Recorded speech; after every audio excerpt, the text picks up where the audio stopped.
You are Locked On Seahawks, your daily Seattle Seahawks podcast. Part of the Locked On Podcast Network, your team every day.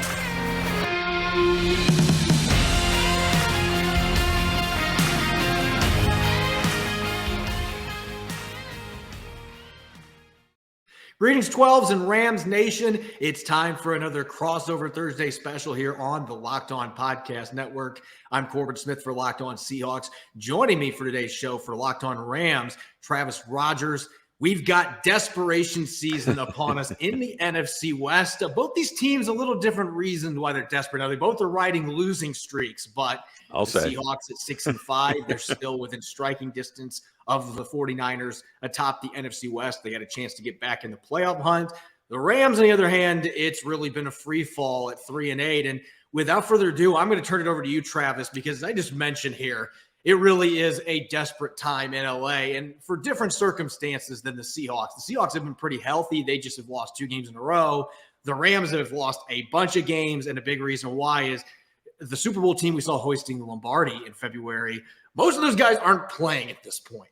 Yeah, it's been, I was thinking about this earlier, Corbin, that the last time you and I spoke with each other was in the preseason NFC West preview, that this is the first time that the Seahawks and the Rams have played each other this year. And, we were all going around and giving our predictions for the division. And I think all 4 people, maybe Peacock had the Niners at the top, but I think everybody else thought that the Rams would be near the top of the NFC West or at it, and that the Seahawks would be at the bottom. And it's like you said, the exact opposite has happened. Had we done this a week or 2 ago, it would have been exactly the opposite, that the Seahawks would have been on the top and the Rams would be at the bottom. The Rams have lost 5 games in a row. None of them have been particularly close, with the exception of the Tampa game. And they keep finding new ways to not score. if that's a thing that you can do, that's what they've been able to do. Like you mentioned, the injury bug has been significant, and now you're in that time of the season because they're 3-8, because they've lost 5 in a row, because the road to the playoffs, while maybe mathematical possibly, is not any sense of reality. And you're going to see some guys maybe that have some more minor injuries, maybe miss some time along the way. And I think that's where we are in the Rams season. It is evaluation season. It is, who do we want to keep? Who do we not want to keep? And that's really all that's left for the Rams and Sean McVay to play for the rest of this year, because they don't even have a first-round draft pick. That one goes to Detroit. Yeah, and I think that this is kind of what happens when you go all in too many times, and then your good fortunes with injuries change. This is a team that was so healthy most of last year. Yes. And the lack of depth was not an issue because their guys were on the field. And this year it's been the exact opposite. And it's not like the Seahawks have not had injuries themselves. I mean, Jamal Adams has been out since the first quarter of the season opener, and they've missed him. Their run defense especially. They have missed having number 33 out there. Well, the good news is the Rams don't run the ball at all, so you'll be fine there. And all-pro season, too. Yeah, they've had some guys that are really good players that have ended up on injury reserve, but they've certainly been healthier than what the Rams have been. Health has not been the big issue for the Seahawks team their last 2 games, losing to the Buccaneers and losing last weekend to the Raiders, which, by the way, a lot of people are saying it's a bad loss. Record-wise, it was, but the Raiders have a ton of talent. Yes. And it was a game that scared me a little bit going in. So I guess I'm not overly surprised the Raiders found a way to win that one. Still, it goes back to the issues the Seahawks team has had all year. And it's not Geno Smith. It keeps going back to the defense struggling to get off the field on 3rd down and struggling to stop the run. Their pass rush has become non-existent the last 2 games when they really found their pass rush in a 4-game winning streak. They've just been so inconsistent on that side of the football. The offense keeps humming. Even with some of the turnovers they had last week, they still put up 34 points. You should win a game when you score 34 points on offense. And Geno Smith threw for 328. He led them on a touchdown drive that gave him a lead with under 5 minutes to go in the 4th quarter. So he's showing the clutch gene when he actually has protection in front of him. I don't think the offense has anything to be concerned about with other than the fact the run game has been so up and down too. And that goes back to the offensive line, in particular the interior. And so it's just little self-inflicted things, not getting their run fits right, or on the offensive side of the football, having defenders slide off their blocks and then they're getting out of position. It's just little things like that. They are beating themselves more than anything. They're hoping that this is a get-right game with how the Rams have been playing and just how beat up the Rams are, particularly on the offensive side of the ball, where they probably are going to be playing their third-string quarterback again. Yeah, I think that that's very likely. Whether it's and this is the thing that's so, discouraging if you're a Rams fan at this point, is because even with Matthew Stafford and even with Cooper Kupp, when they were both still playing every week, and they still weren't scoring. The Cooper Kupp was getting some yards, he was getting his catches. That is, from a fantasy perspective, he was still a useful player, but from a wins and loss perspective, it really wasn't translating in any meaningful way. So you take away, not only the Rams' best wide receiver, but arguably one of the 3 or 4 best wide receivers in football. You take away your quarterback, who, along with that wide receiver, is the reason you won the Super Bowl a year ago. Then you take the number 2 wide receiver, Allen Robinson, get rid of him. You've got your literally, this is not an exaggeration or hyperbole, you are playing your 5th string left tackle at this point. You have exactly one of your offensive line starters that's left from the beginning of the year in Rob Havenstein over on the right side. Every other player is, you have 1 second stringer, you have 2 third stringers, and a 5th stringer at this point. You fired your best running back a week ago in Darrell Henderson, and you're probably playing your 3rd string quarterback, who basically made his NFL debut last week against the Chiefs, where the first time he'd been a starter in the league, and he threw for 100 yards, and they scored 10 points, and it felt like an improvement. So this is where this team is offensively. They will keep games close because their defense is still NFL decent. It's not a great defense like it was at times last year.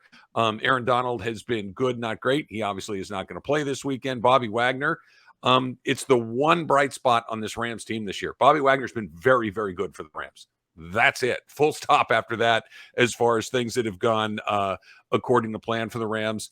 I think that they'll keep it kind of close because the defense, we'll see what it looks like with Aaron Donald. Obviously, it won't be nearly as good, but they simply can't score. So you're talking about the Seahawks putting up 34 and it not being.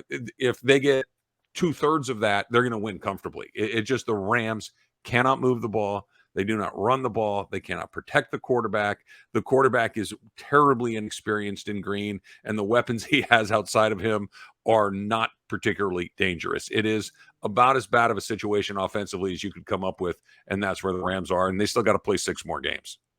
And you don't see this very often with a team that wins the Super Bowl the very next year have it just tailspin like this. And a lot of it is health, and a lot of it is the roster decisions they've made. As I mentioned, when this team is healthy, they still have as much talent as anybody. Mm-hmm. But there's no depth because they have forfeited so many of those high draft picks. And that price, eventually, you're going to have to pay the toll on. And this year, the Rams did. And you got to wonder what that means for the future, too. And obviously, that's for a discussion on a different podcast after the season, because they're going to have to try to overhaul some things, and they don't have much capital in terms of money or draft picks to do that. And so this feels like it might have been, the beginning of an end for this team, as good as they've been the last few years. But we'll see. Sean McVay is still one of the best coaches out there, and he's given Pete Carroll issues. So this week could be a lot more competitive than what people are anticipating. We're going to get to our key matchups coming up next. Both of us looking at a matchup on offense and defense, maybe ones that we think are advantageous or ones that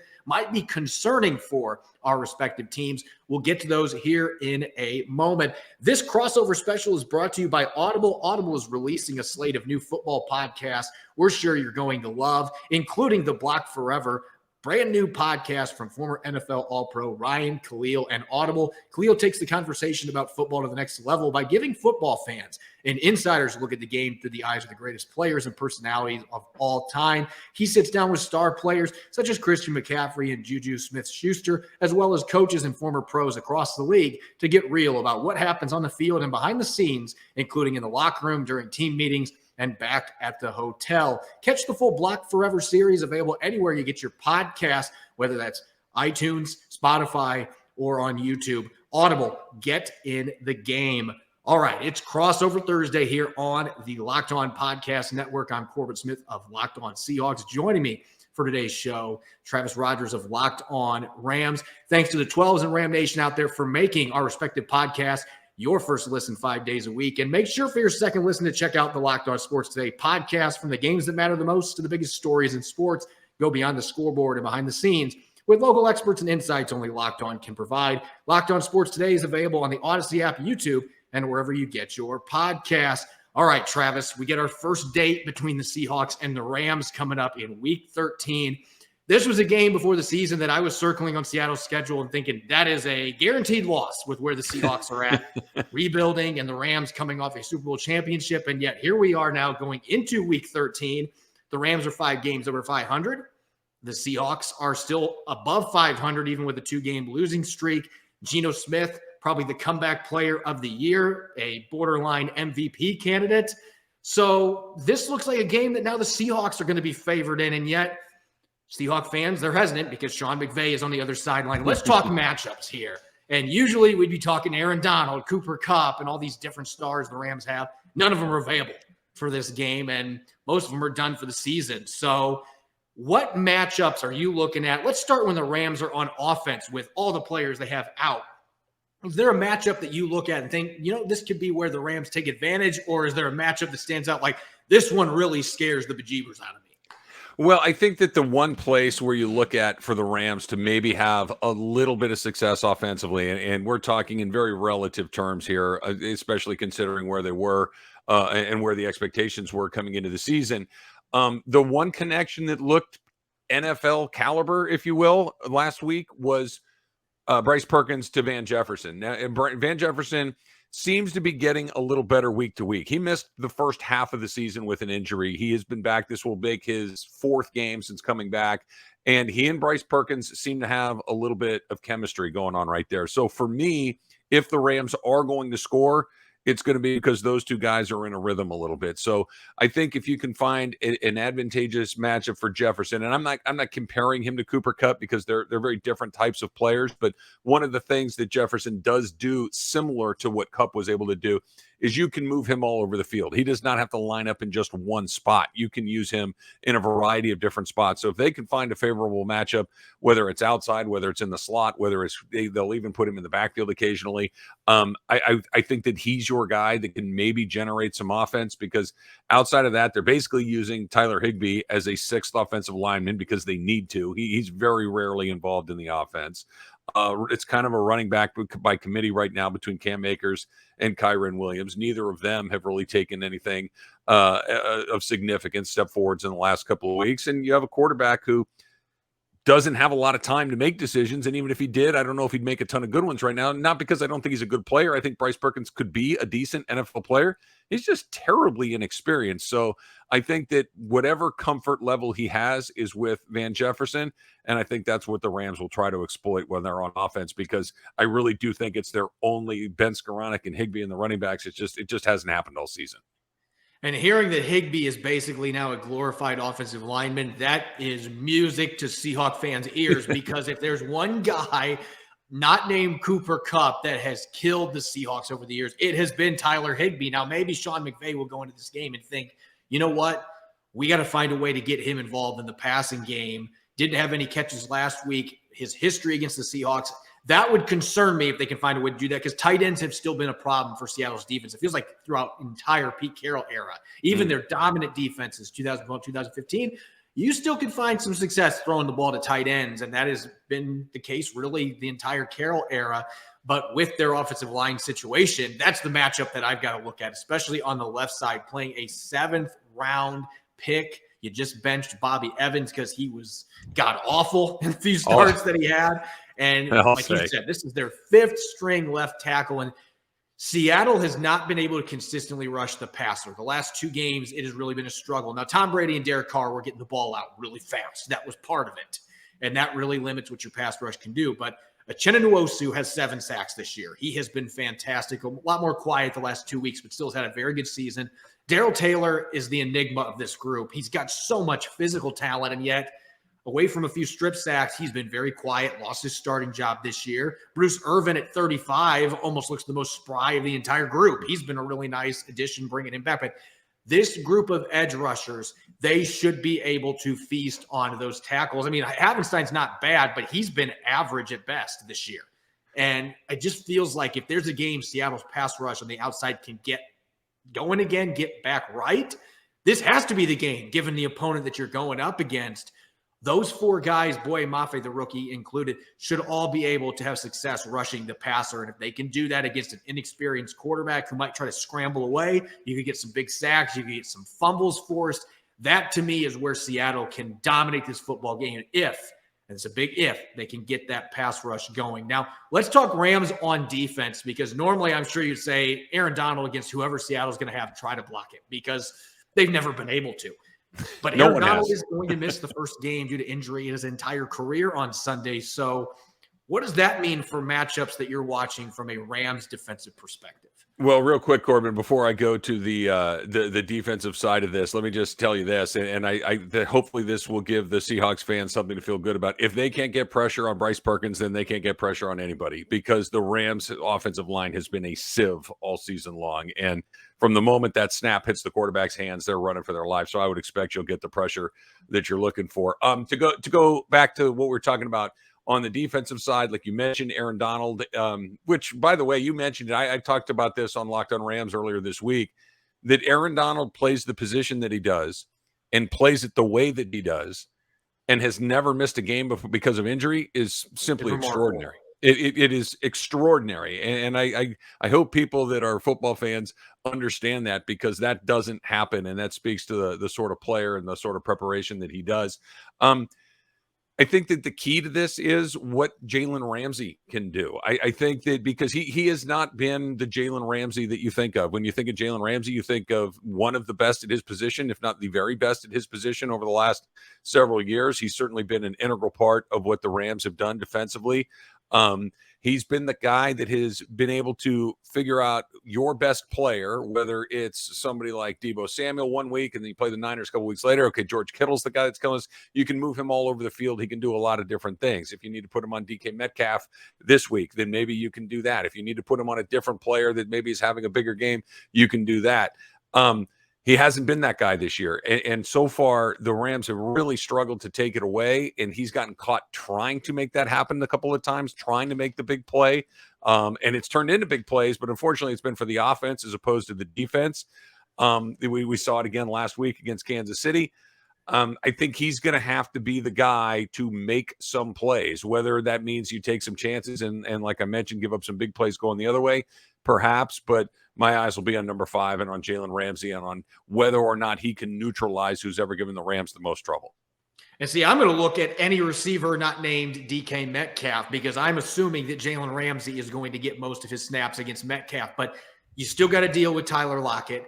You got to deal with Marquise Goodwin, who's actually had some decent games in his career against the Rams when he was with the 49ers. And he's been very good as their number 3 receiver, and their trio of tight ends that they have that can all catch the football. It feels like the wealth of weapons that Geno Smith has. And the fact is, he has been willing to throw it to all of his players, which Russell Wilson was criticized for a lot, that he wouldn't get the ball to his tight ends frequently, and he just focused on deep balls to 1 or 2 guys. Geno Smith has not been that quarterback, and that's really helped him.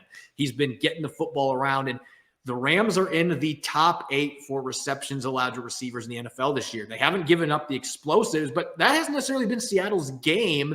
They've gotten explosive plays, but they haven't been chucking it 50 yards downfield all the time like they did with Russell Wilson. Geno's found other ways to get 20-yard receptions in the intermediate part of the game.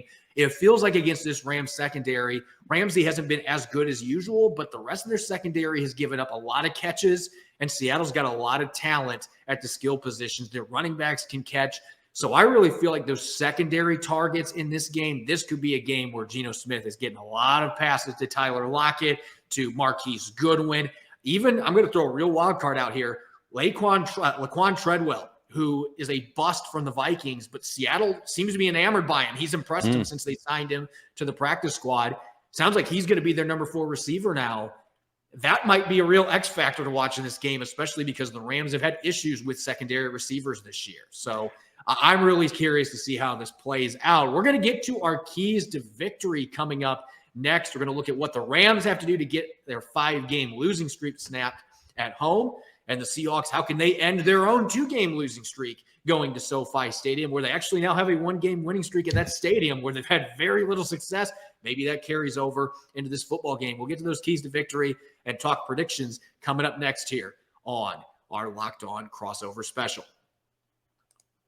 This episode is brought to you by Bet Online. BetOnline.net is your number one source for sports betting info, stats, news, and analysis. Get the latest odds and trends for every professional and amateur league out there, from football to basketball to soccer and esports.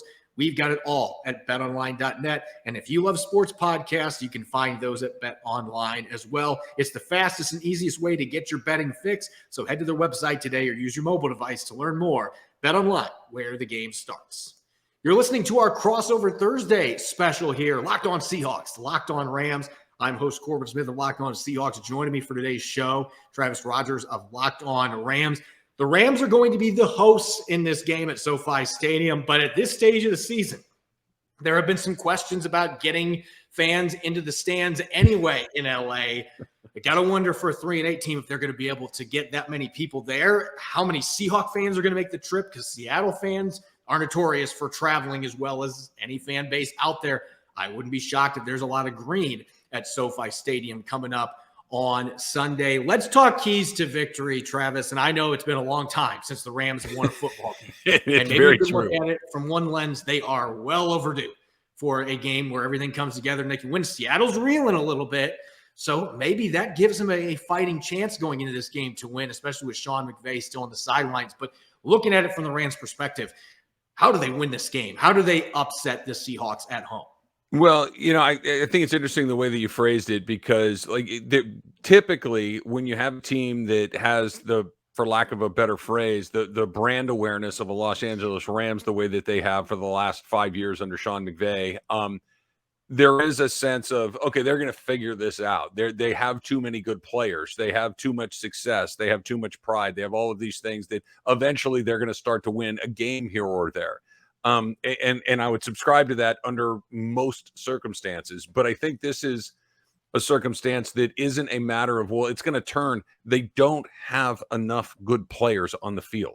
They simply don't. And it's not a matter of, well, we just got to get this guy going. This guy isn't on the field. Cooper Kupp's not there. Allen Robinson's not there. Darrell Henderson's not there. Matthew Stafford's not there. The entire offensive line is not there. So when you start to look for ways to win these games, the first and foremost thing that they're going to have to do is it's going to have to be a low-scoring game. It's going to have to be a game where you don't turn it over, but you force your opponent to turn it over. They did that against Kansas City. It's going to have to be one of those games where maybe you get a performance from somebody that you're not quite expecting. Maybe you could make the argument that Bryce Perkins could be that guy. I think if the Rams are going to win, they're going to have to kick a lot of field goals.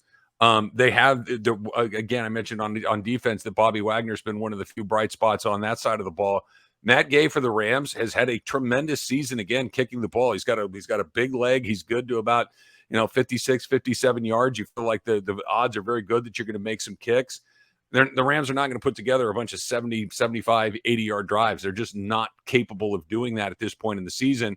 But if you can get a couple of turnovers and kick a couple of long field goals and maybe get a defensive score and maybe get one offensive touchdown along the way and just somehow, some way scrape together, 16, 17, 20 points, I think that maybe they can find a way to do that, because maybe the defense can hold Seattle to something like that. But if this thing gets into the 20s, I just have a really hard time finding a way for the Rams to get more than 17 points or so.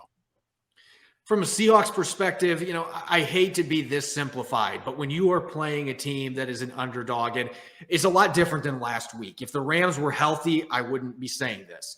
The Raiders still had 3 all-pro caliber players on the field on Sunday in Devontae Adams, Josh Jacobs, and Max Crosby. All 3 of those guys, you can make arguments for first team all-pro. Mm-hmm. You don't see teams with 3-7 records that have that kind of star power, and that's without Darren Waller being healthy. I mean, the Raiders clearly have talent, and most of their guys are still on the field. The Rams have talent, but almost none of those guys are on the field at this point. So from Seattle's perspective, just don't beat yourself. And that means get the job done on third down against an offense that has no business moving the football against you with the injuries they have and being on a third-string quarterback. Get those third down stops, quick 3-and-outs, 4 or 5 play drives, and get the ball to Geno Smith and company. And the offense has been much more consistent than the defense this year. You don't have Aaron Donald hunting down Geno Smith. You don't have him there to stop the run. You have to be able to run the football some this week, especially without A'Shawn Robinson being in there either. This should be a game that running game that's been so bad the last 2 weeks is able to get going. You can play action off that. Geno can get the throwing game going, more balanced than what they've had. I think if they squash the bug early in this football game by getting the job done on defense and going down and scoring a few touchdowns, even playing on the road, I think that this Rams team will fold just because of who is on the field out there. You've got a lot of young guys that aren't experienced. Going to be very difficult for them to keep fighting if they find themselves down 14 or 17-0 early in this game. So a fast start, make it clear to the Rams, you are not going to win this game. If you let them hang around, especially with the coaching that they have, and they start to gain some confidence with their young guys, that is a dangerous thing in the NFL. But if you can go out early, set the tone, get up several scores early, and punch the Rams in the mouth a few times, then I like the Seahawks' chances to win this one going away. It still concerns me a little bit just with the history of Sean McVay. He always seems to have a good game plan, but I wonder if the lack of talent is just too much for him to overcome. Seattle should be able to get that early cushion and then build off it and really squash that bug. If they can't, that really puts what's been a surprisingly good season. It really puts some damper on it with expectations now that have been heightened a lot more. Yeah, it's interesting that you're talking about getting that big lead. I think that could be a big deal. The one positive thing I will say about the offense in particular for the Rams and really the team across the board, and I'll give Sean McVay a lot of credit for this, and I'm still a huge Sean McVay believer. I'm a huge fan of what he's been able to do to this organization. This has been a terrible, terrible season by any measure. They have not stopped competing. They have played hard every single week, and they have been drastically undermanned, like we've talked about, here for the last, half hour or so. The injuries have been, not just significant, but significant and widespread, and everything else they have not stopped competing. They competed down to the very last part of the game against Kansas City. They were never going to win that game, but they go out there and they fight every single series, every single down, and I think that's a great credit to McVay and his staff and to his players. And Bobby Wagner, I will say this, yes. Having covered Bobby Wagner for a long time. Bobby Wagner is that kind of a guy. He battles every single play, and it rubs off on his teammates. And so, I at least think on that side of the ball, I think it's much harder for the Rams on offense just because of how much talent is missed. And they don't have that Bobby Wagner on that side of the ball right now. If they had one of their top receivers or one of their top linemen still available, you might be able to pull things together. It's just really tough when you have a third-string quarterback playing behind a bunch of backup linemen, and it feels like it's a preseason game, and then you look on the other side, and it's NFL-caliber starters across the board that you're playing against. And so, talking predictions, I'm going to keep my score prediction for our Friday show, but I will just say this, and this is not being cocky or arrogant. If the Seahawks can't win this game by 10 points or more, then it's a disappointment, because you're playing a team that is missing so many good players. And I have a ton of respect for the Rams when they are healthy. Even if they had half of their stars available, this would be a game that I would be much more concerned about. But, you can't take a team lightly. At the same time, Seattle is a much healthier team. They clearly have the much better quarterback. They have the better running game. Their whole offensive line is still available. They're going to have their whole pass rush. Like, there's no excuse. You got to go out and take care of business. And if you don't, that really says a lot about the state of this team that just kind of found themselves in a funk. Maybe a lot of their rookies are hitting a rookie wall, but they've got to find a way to get it done. And I'm confident they will. I'm not going to express where my confidence is at score-wise till tomorrow, but I do feel like this is a game that the Seahawks absolutely should be able to win running away. And if they don't, that would be a disappointment, at least in my opinion. Yeah, if the Seahawks can get to 20 or more, it's a wrap. I don't think that the Rams can get beyond that. If the Rams are going to find a way to win, it's in the teens. It might even be lower than that. And unless they get a defensive score, they can't keep up. Even a mediocre performance from the Seahawks is better than what the Rams are going to put out there.